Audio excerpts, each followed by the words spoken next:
জীবনে একটা সময় আসে যেদিন আপনি নিজের দিকে তাকিয়ে জিজ্ঞেস করেন, আমি আসলে কোথায় ভুল করলাম, কেন অন্য সবাই এগিয়ে যাচ্ছে আর আমি একই জায়গায় আটকে আছি। কিন্তু সত্যি কথা হলো, আপনি ব্যর্থ নন। আপনার গল্প শুধু এখনও শুরু হয়নি। আজকাল আমরা সবাই দ্রুত ফল চাই, দ্রুত টাকা, দ্রুত সাফল্য, দ্রুত স্বপ্ন পূরণ। কিন্তু কেউ বলে না সাফল্যের সবচেয়ে বড় শত্রু কি? অস্থিরতা। আপনি আজ কাজ শুরু করলেন, কাল রেজাল্ট চান, একদিন জিম করলেন, পরের দিন শরীর চান, একটি ভিডিও বানালেন, সাথে সাথে ভাইরাল হওয়া আশা করেন। জীবন এভাবে কাজ করে না।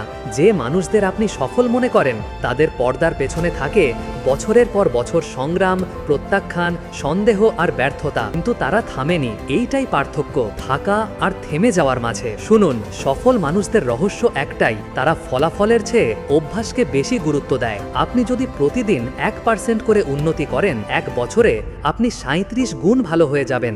এক বছরে 37 গুণ। এটা ম্যাজিক না, এটা ম্যাথ। আজ আপনি ক্লান্ত ছিলেন, কিছু আসে যায় না।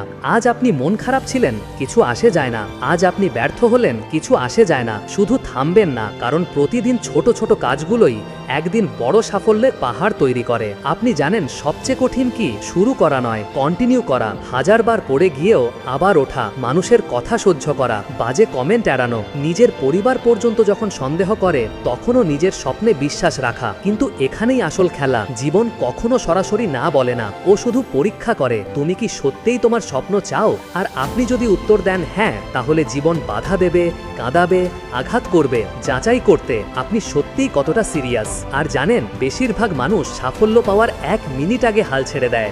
1 মিনিট। সফল মানুষরা আলাদা কিছু নয়, তারা শুধু শেষের সেই 1 মিনিটটা বেশি টিকে থাকে। আপনার পরিশ্রম, আপনার ঘাম, আপনার রাত জাগা স্টেপ, সব কিছুর মূল্য আছে। আপনি আজ যতটা কষ্ট পাচ্ছেন, একদিন সেই কষ্টই আপনার সবচেয়ে বড় শক্তি হবে। তাই মনে রাখবেন, আপনি পিছিয়ে নেই, আপনি শুধু তৈরি হচ্ছেন। যা কিছু হারিয়েছেন শেখার জন্য হারিয়েছেন, যা যা পেয়েছেন লড়াই করে পেয়েছেন, আর যা আসছে তা আগের সব কিছুকে ছাড়িয়ে যাবে। আজ থেকে প্রতিজ্ঞা করুন, আপনি থামবেন না, আপনি হাল ছাড়বেন না, আপনি নিজের গল্প নিজেই লিখবেন। কারণ সাফল্য কখনো ভাগ্য দিয়ে আসে না, এটা আসে সিদ্ধান্ত দিয়ে। এটাই আপনার সময়, এটাই আপনার টার্নিং পয়েন্ট। এবার উঠে দাঁড়ান এবং পৃথিবীকে দেখিয়ে দিন আপনি কে।